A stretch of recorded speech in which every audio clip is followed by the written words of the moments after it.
Alain Oyono est un saxophoniste et musicien de jazz camerounais, capable d'émouvoir par sa musique. Sa voix évoque celle d'un narrateur africain et s'harmonise parfaitement avec les mélodies de son saxophone ténor, créant une fusion qui touche profondément les âmes. On y ressent les 4 éléments de la nature, l'eau, la terre, l'air et le feu. En tant qu'explorateur déterminé, il plonge dans les émotions les plus profondes de l'humanité. Il n'est pas nécessaire de comprendre les paroles, car ses créations invitent à la réflexion. Cela reflète sa contribution à un monde déséquilibré qu'il partage avec nous dans cette interview spéciale pour la fête de la musique.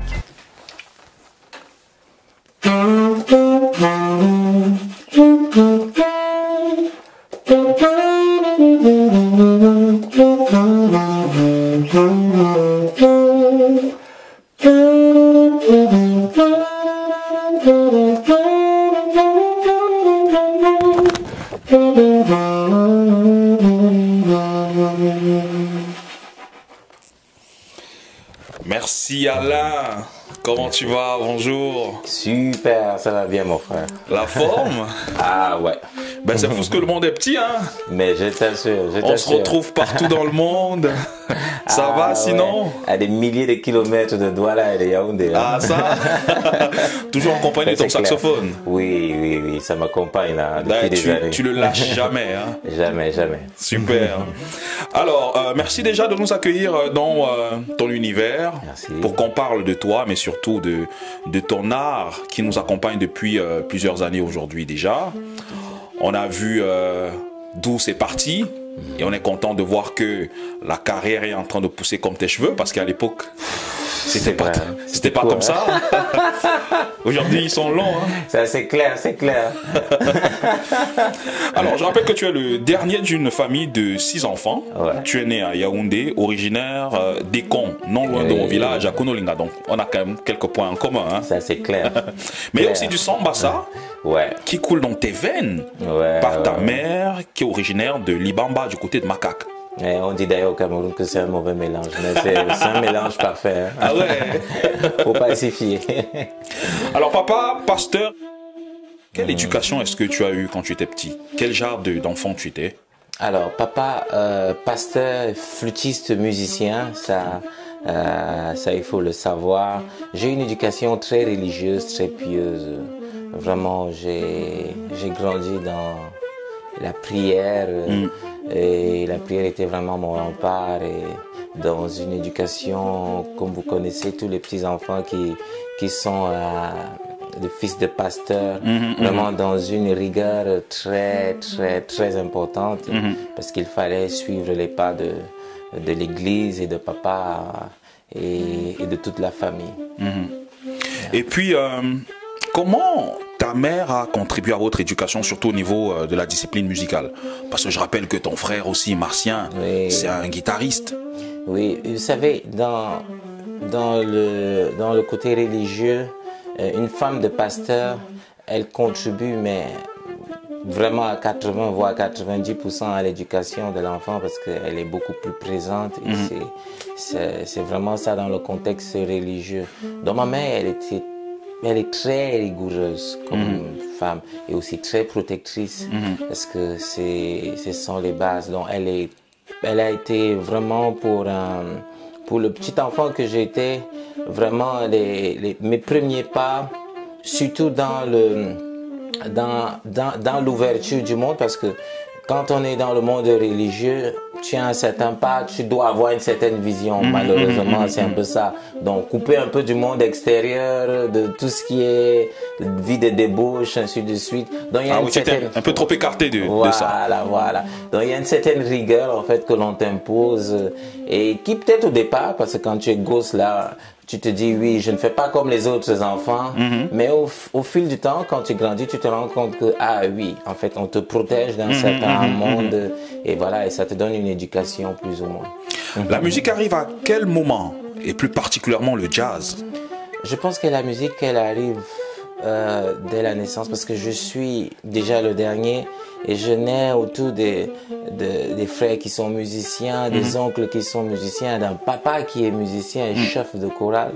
Donc du coup, je plonge un peu dans cet univers et quand je suis gosse, et que je n'arrive pas très jeune à faire comme mes grands frères. Et déjà, j'étais un enfant dorloté comme tous les derniers. Comme tous les derniers. Voilà. Je me dis, non, mais il faut absolument que je fasse la musique. Donc, très jeune un peu, à mes 3 ans ou 4 ans, je suis avec mon oncle et c'est comme ça que je commence à toucher la guitare. Je me mets dans le tam-tam un peu et la guitare. Et il faut aussi dire que les voyages réguliers qu'on faisait au village avec mon père ont permis à contribuer le musicien que je voulais être. Alors, tu as dit que tu as commencé à toucher à la guitare, tout ça. Est-ce que tu explorais les instruments pour savoir quel sera plus tard ton instrument de prédilection? Mon modèle était mon père. Je pense que je voulais lui ressembler. Et mon père jouait très bien de la guitare, il arrivait à composer, c'était fabuleux. Je voulais à tout prix faire comme lui, je voulais lui ressembler. Déjà, j'étais...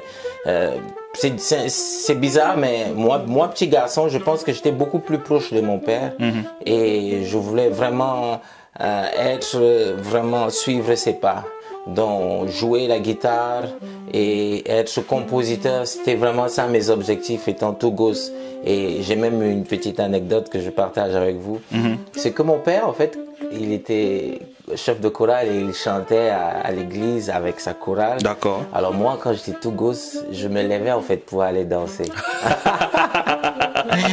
Ouais, et c'était ma manière, moi, de participer à ce qu'il faisait et ce que j'aimais, quoi. Ok. Alors, après, tu vas devenir adolescent. Bon, la musique sera toujours présente, mais d'autres adolescents auraient choisi d'autres registres musicaux. Tu aurais pu peut-être faire le bikutsi, je sais pas, la musique urbaine, tout ça, mais tu as été capté par le jazz. Ouais. Qu'est-ce qui t'a séduit dans le jazz? Mon père aimait beaucoup le jazz. D'accord. Et comme je t'ai dit, c'était mon modèle.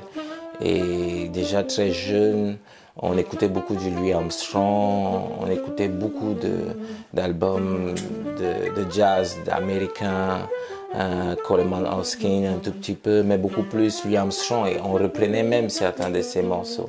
Je pense que mon écoute un peu vers le jazz a été portée pendant ce moment-là de mon adolescence. Et après, j'ai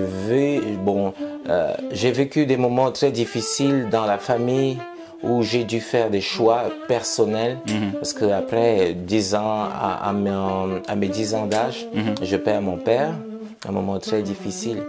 Et je passe à l'adolescence, dans un moment très, très délicat pour des parents. Et surtout pour ma mère qui est seule à ce moment. Je crois que je lui ai fait vivre des choses peut-être pas très agréables. Mais tu vois, quand on est gosse, je pense qu'on est à la recherche de qui l'on veut être. Et souvent on est perdu, on fait des choix qui ne sont peut-être pas agréables pour les parents. Mais très vite, je me suis dit, je voulais être comme mon père. Mais à ce moment, je voulais faire quelque chose de totalement différent parce que je m'étais dit, et je me suis toujours répété ça, si mon père s'il avait été dans des contextes différents que celui du religieux, il aurait été certainement quelqu'un de très connu au Cameroun dans l'univers musical. Parce qu'entre parenthèses, mon papa, il a laissé des cantiques à l'église. Ah ouais, il a laissé des cantiques que l'on chante jusqu'aujourd'hui dans l'église de Bulle. Tu vois, et pour moi, c'est une grosse fierté. Et je crois que s'il avait été dans un tout autre contexte encore, je l'aurais dit, il serait un monument aujourd'hui. Voilà, vraiment reconnu dans la musique camerounaise. Alors, après le décès de ton père, est-ce que tu te réfugies dans la musique? Oui, plus ou moins. Je suis perdu parce que c'est vraiment un âge délicat. À 10 ans, on commence un peu à réfléchir. C'est vrai qu'on est toujours sur la jupe de maman et on doit faire un certain nombre de choses. Mais il faut dire que la musique, déjà à cette époque, est mon refuge parce que j'ai en image mon père et il est parti à ce moment et je me rappelle et j'ai pour souvenir à ce moment que mon père était un excellent musicien. Et comme ça reste à cet âge-là toujours mon modèle, alors je me dis il faut que je fasse la musique. Donc la musique commence à être mon refuge et plein d'activités aussi autour que mon père faisait commence aussi à être mon refuge parce que voilà, je cherche à combler ce vide que j'ai perdu. Alors au Cameroun, on dit que les cabarets sont des écoles de musique, des écoles de formation à la voix, aux instruments et autres, parce que on n'a pas de véritable conservatoire où on puisse apprendre la musique. Déjà, moi j'aimerais savoir où tu as appris à jouer du sax. Alors c'est difficile hein, parce que moi je vis une période très délicate, je fais des choix et j'écoute pas mal de musique et de saxophonistes à ce moment. Mais par contre, ce qu'il faut souligner, c'est que dans mon église, dans ma religion à cette époque-là, malheureusement, c'est que jouer au saxophone, c'était pas très religieux. Je sais pas pourquoi et jusqu'aujourd'hui, je n'ai pas de réponse par rapport à cela. Mais bon, je fais le choix d'être saxophoniste parce que après, c'est un instrument qui me parle. Tu vois, c'est un instrument qui me parle. D'ailleurs, tu dis très souvent que c'est un instrument qui vient à toi. Oui, je crois. Je suis persuadé de ça. Je suis persuadé de cette, comment dire, de cette philosophie-là de la vie. Parce que rien, quand je regarde mon passé, quand je regarde ma vie, rien ne portait au fait que je sois un saxophoniste. Mais après, je pense qu'à mes 15 ans ou mes 16 ans, j'ai mon oncle qui m'amène enfin le saxophone, parce que j'ai rêvé d'en jouer, et il m'amène le saxophone et je me dis, voilà, je crois que c'est là que va faire partie ma vie. Je pense que cet instrument va m'accompagner tout le restant de ma vie. Et aujourd'hui, on est ensemble, tu vois, on partage chez moi. Donc, si on comprend bien, tu es un autodidacte. Oui, j'ai commencé. Du sax. Oui, j'ai commencé vraiment tout seul. J'ai reçu un saxophone et je me suis retrouvé à apprendre tout seul. J'avais pas de guide, je n'avais absolument rien. Et l'avantage que j'ai reçu, c'est que dans le religieux, j'avais déjà appris à lire, écrire la musique et j'ai commencé à arriver à transcrire ce que j'entendais et à le reproduire sur le saxophone. Sans savoir exactement comment est-ce qu'on embouche un saxophone, comment est-ce qu'on met réellement les doigts. J'avais un livre, oui, à l'époque, et qui me permettait de placer les doigts plus ou moins, qui montrait les trucs. Et voilà, je suis arrivé à retranscrire tout cela sur le saxophone. Et les cabarets alors? Alors les cabarets, ça c'est une grande histoire parce que je sors déjà quelques notes, je joue au clair de la lune et commence un peu à jouer quelques petits makossa un peu là sur mon saxophone. Et boum! Mon frère, excellent musicien, je le vois sortir tout le temps et je me dis, il faut que je le suive. Et je me fais repérer à une fois en train de jouer chez un pote à moi. Je jouais dans une fois, donc Côte François, tu vois qu'il faut souligner. À l'époque, Fomaric, là, voilà. Mais à l'époque, il le faisait à Bali, là. Tu vois, à l'époque, à Bali. Et je me fais repérer par un monsieur qui s'appelle Soma Hubin. Et qui m'écoute, il me dit, gars, mais qu'est-ce que tu fais là comme ça? Je dis, mais passe un peu, il y a un cabaret là. Et moi, j'avais 16 ans, je crois, 16 ans ou 17 ans. Et le mec, il me tire, donc à l'insu de ma mère, il m'amène dans un cabaret. J'étais mineur, mais bon, j'étais déjà assez géant à cette époque, donc tu pouvais même pas savoir que le baume là, c'est un enfant. Donc je me retrouve là et je commence à jouer. Et je crois que c'est là le début. Parce qu'après, ma mère, elle vient, elle me chasse du cabaret. Oula, sérieux? Oui, elle est venue en Donc elle vient te tirer par les oreilles pour que tu sortes du cabaret. Petite anecdote, elle est venue en cabas avec le foulard. Qu'est-ce que tu fais ici? Mon fils, il ne sait pas, c'est pas un endroit pour lui. Et je vois le patron du club qui met les mains sur la tête. Il dit que non, il faut qu'il quitte. Donc je suis parti, je pense que j'ai fait 1 an ou 2 ans. Et j'ai un musicien de ce cabaret qui vient rencontrer ma mère, qui dit que non, l'enfant qu'on a écouté là, il a un talent, non maman, qu'il faut exploiter. Il faut le laisser, laisse-le un peu sortir. Donc les négociations commencent, mais ma mère n'accepte pas toujours. Parce que pour elle, non, mon fils il doit être pasteur. Et je rentre dans le cabaret. Alors ce qu'il faut souligner, c'est que moi vraiment à cette époque, je crois que je savais pas vraiment jouer. J'apprenais des choses, je jouais dans le gospel, je m'amusais un peu avec mon frère. Et c'est comme ça que véritablement mon école vers le jazz il commence. Parce que je l'entends le jazz, mais je sais pas comment est-ce que ça se passe. Et je rentre dans le club véritablement, je commence à jouer un tout petit peu régulièrement et je commence à faire des petits masterclass avec les gars où on entend du makossa, mais dans beaucoup de rythmes, mais précisément dans le jazz. Parce que je rencontre des musiciens qui me parle du jazz dans la profondeur de la chose et je commence à avoir mes premières notions. Donc une véritable école. Oui, parce que voilà, c'est ça. Tu l'as dit là tout à l'heure, il n'y a pas d'école en fait au Cameroun. Donc quand on est jeune musicien, si on veut avancer, à mon époque, peut-être les choses ont changé maintenant, mais à mon époque, quand on est jeune musicien, si on veut avancer, c'est vraiment le chemin par excellence. Alors, bon après, c'est là que nous, peut-être on va te découvrir, parce qu'après tu vas passer à la télé, on va se poser la question de savoir, mais c'est qui ce jeune qui joue très bien au sax? Tu vas accompagner des artistes d'ici et d'ailleurs, tu vas même rentrer dans l'orchestre de Youssou N'Dour, mais avant ça, qui est-ce que tu écoutais toi en tant que jeune? Parce que tu rentres dans les cabarets, tu as des influences Makossa, Bikutsi, bref, des influences de cabaret et tout. Mais à ces moments-là, qui sont tes influences? Alors mes influences, ma première influence, il faut le dire, quand j'étais encore tout jeune, j'avais 12 ans. Et là, je joue de la flûte. C'est Kennedy. J'écoute un saxophoniste tout en cachette là à l'appartement parce que malheureusement écouter ce type de musique là à la maison c'était difficile. Donc j'avais un gros poster radio là de l'époque là. Je me cachais là dans ma chambre, donc je mettais un tout petit peu le volume et j'écoutais. C'est comme ça, j'écoute Kennedy pour la première fois. Mais tu vois, il y a une musique après qui me parle et qui est très forte. C'est que nous, à l'époque, on avait la CRTV, donc qui nous passait soit au journal, soit à nos dessins préférés qui étaient les Kimbo, où on se retrouvait. Tu vois, tu entends un son de saxophone, tu sais que non, mais ça c'est... Voilà.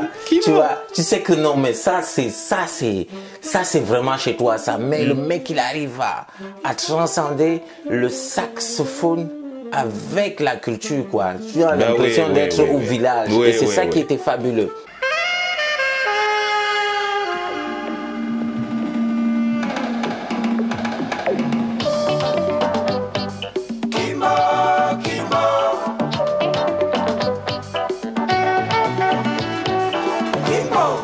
Cette mixture là. Voilà, c'est cette mixture là. Et je crois que ça a été un peu ça mes repères. Et j'étais tellement attiré par cette chose. Et je me disais que s'il fallait que je devienne un musicien demain, il aurait fallu que j'arrive à faire ressortir ça, à refléter cet univers là dans la musique que je veux faire. Ben écoute, tu vas faire quand même des tournées, comme je l'ai dit, tu vas rencontrer pas mal d'artistes, tu vas les accompagner sur scène. Et après, en 2020, il y a un événement qui va mettre le monde à genoux. C'est la Covid. Et donc, pendant la Covid, il y a des restrictions qui sont sévères. Plus personne ne sort. Et donc, toi, comment tu te sens à ce moment? Oui, bon, à l'époque, tu vois, je rentre dans un univers où je fais le tour du monde chaque année pratiquement parce que je joue avec un excellent musicien. Et boum, il y a une pandémie. Je me rappelle, je suis même encore en tournée à cette époque et on annonce qu'il y a un virus là et on risque de fermer les frontières. J'ai dit non, laissez-nous les histoires là. Nous, si c'est la grippe là, chez nous là, tu prends le manteau là, voilà, tu vois, tu chauffes ça sur toi là, ça passe. Mais boum, mais ça commence à prendre forme, petit à petit, ça commence à être sérieux. On dit, la tournée, le truc, c'est annulé. Alors, petit à petit, on commence à se dire, tiens, top, il va falloir qu'on fasse une pause parce qu'on est en train de fermer les frontières. Et là, ça commence à être difficile. Et là, on rentre dans des moments où tu commences à dormir et des infos en infos, tu te rends compte qu'il n'y a pas de lendemain, quoi. Tu ne tournes plus. Oui, tu ne tournes plus. Il faut quand même vivre. Exactement. Et vraiment, c'est un moment très triste. Les détails, vraiment, je pense même pas qu'il faut rentrer à l'intérieur. Mais tu vois, c'est pendant ces moments que, tu vois, je rencontre quelqu'un, Linda Doyle, et on décide, tu vois, elle me tient par la main et on met sur place un projet musical. Parce que moi, déjà à l'époque, je voulais faire ma musique. J'avais une vision de ce que je voulais être, mais c'était pas défini. Je savais même pas comment est-ce qu'on place un morceau. Je savais même pas où est-ce qu'il fallait aller. Je savais pas comment les protéger, voilà, même tes musiques. Comment même les protéger. Tu vois, je rencontre quelqu'un de super qui va, tu vois, à ce moment-là, me tenir par la main et on va sortir déjà un premier projet de beginning, tu vois. Et on va début. Ouais, on va créer comment dire, déjà une petite boîte de production qui s'appelle Production Dollar, tu vois. Et on s'associe dessus et on va sortir un premier projet qui est un single, qui est The Beginning.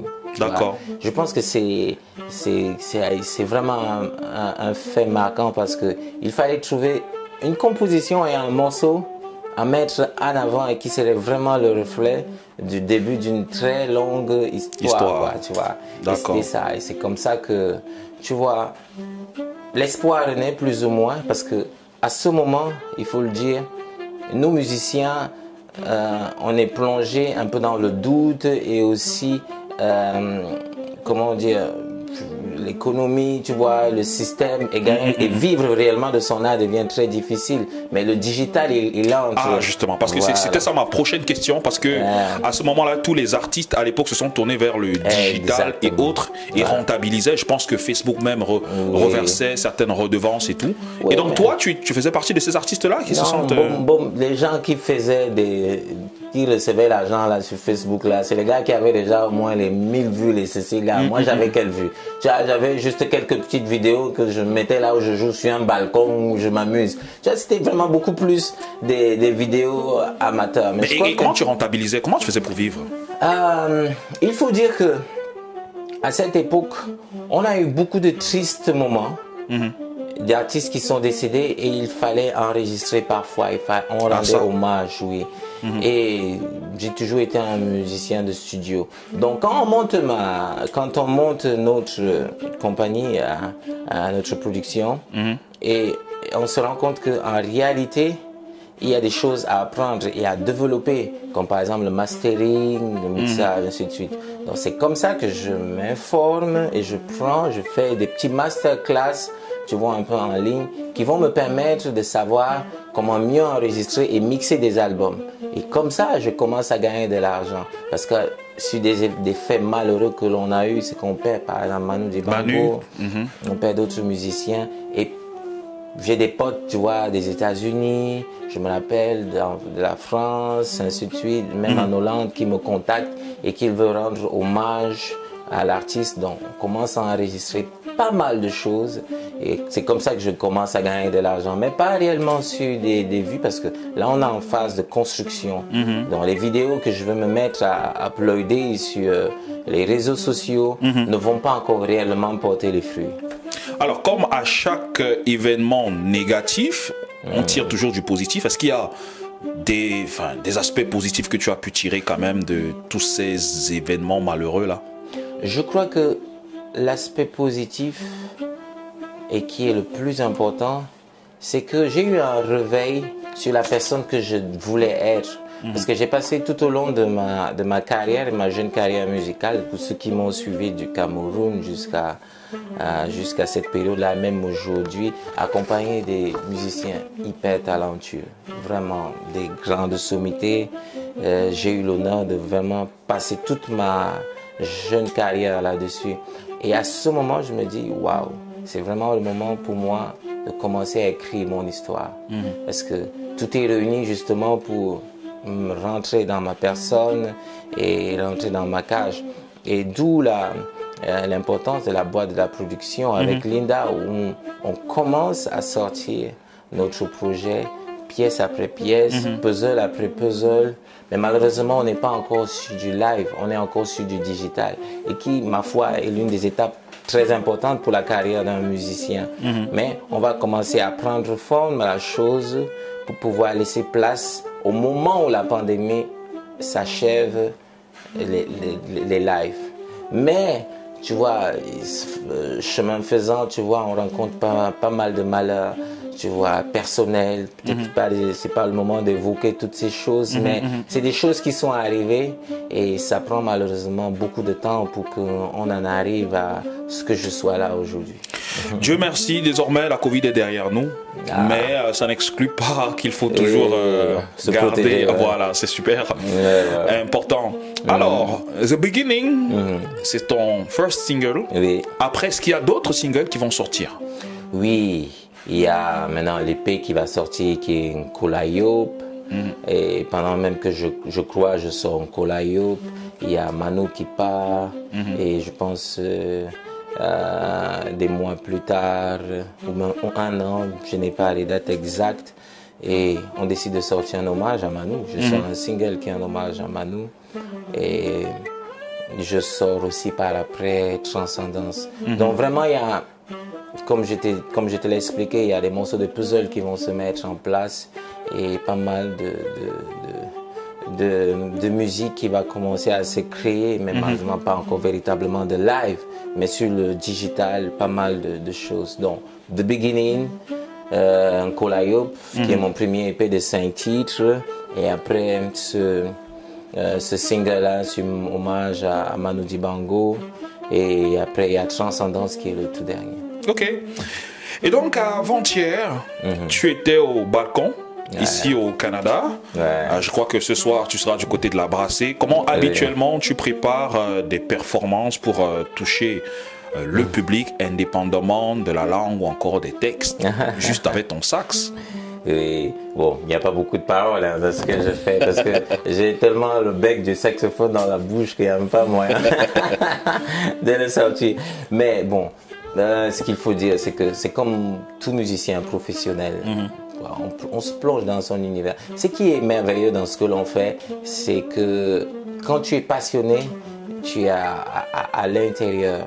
Donc, c'est beaucoup plus pas un exercice comment dire, d'exigence où il faut absolument, il faut ça, il y a comment dire, il y a une règle à tenir. Non, je ne pense pas que musicalement, surtout quand on est passionné, il y a une règle particulière à tenir. Il faut se laisser porter par sa passion. Et se dire aussi que, en face, quand on a un public, tu vois, le conseil que je viendrais par exemple faire au Cameroun, où je sais qu'il y a ma mère, où je sais qu'il y a par exemple mes frères, tu vois, je l'aborderai d'une certaine manière. Il va falloir que j'aille toucher la sensibilité de mes frères camerounais.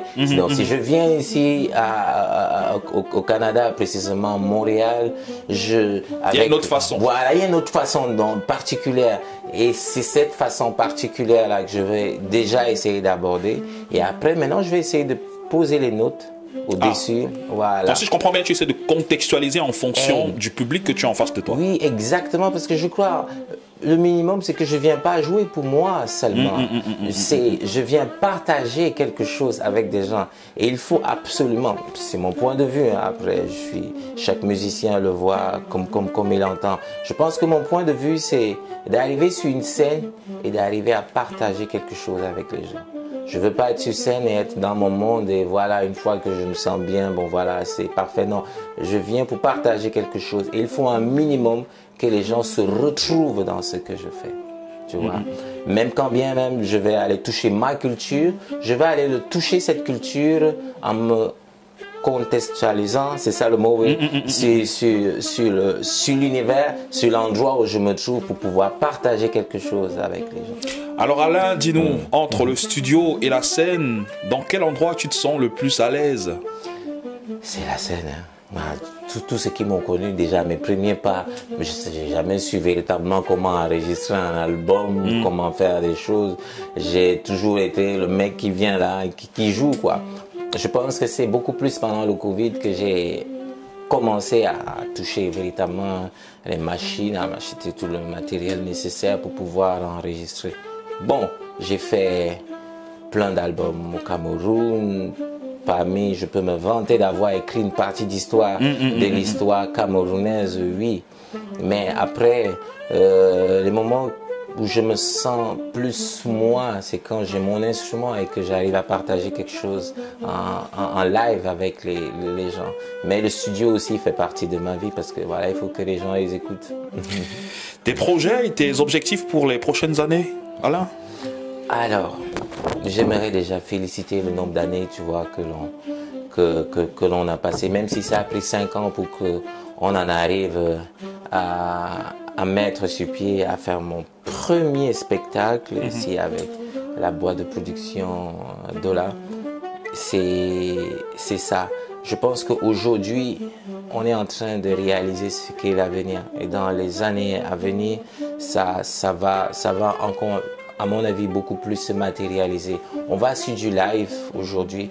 On veut arriver à quitter de tout ce qu'on avait mis sur pied comme projet, album, maintenant arriver à le promouvoir. Maintenant sur scène, il y a un groupe que l'on veut essayer de mettre sur pied. On va faire énormément de collaborations et ça a toujours fait partie de ma vie.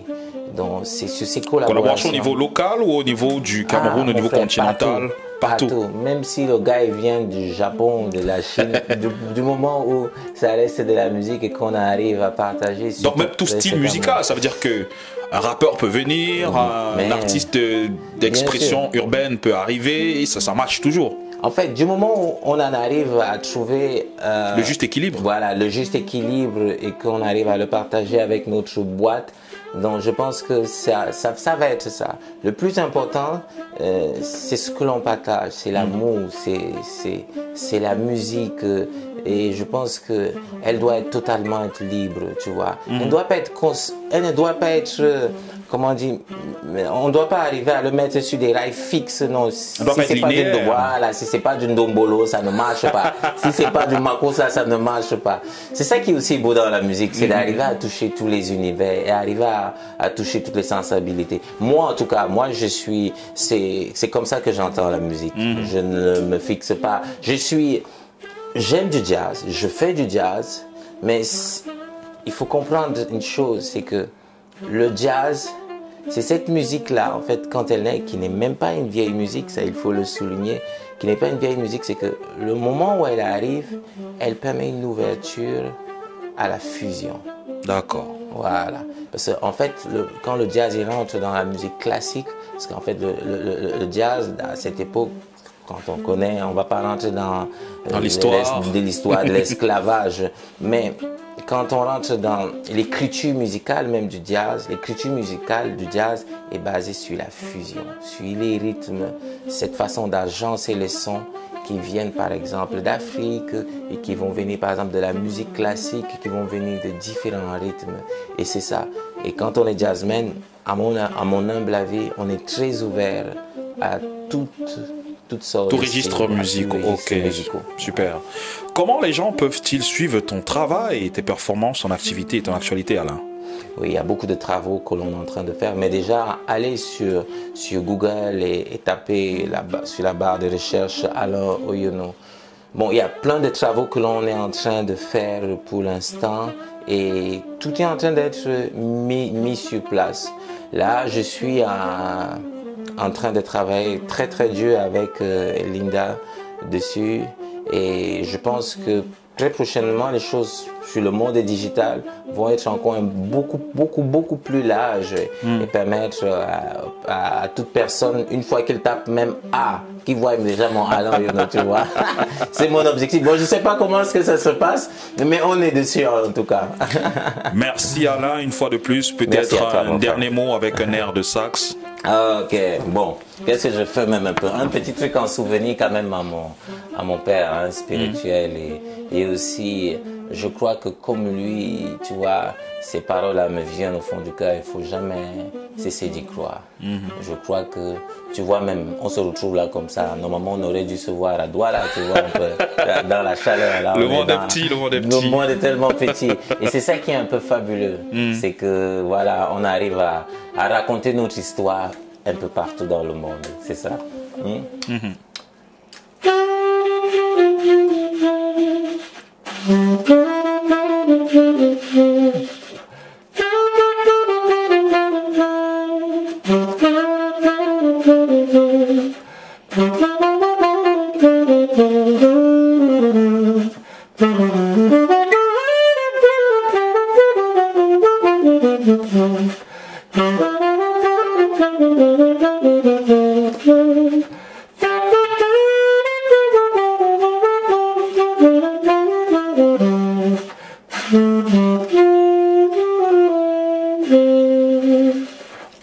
Merci. Merci.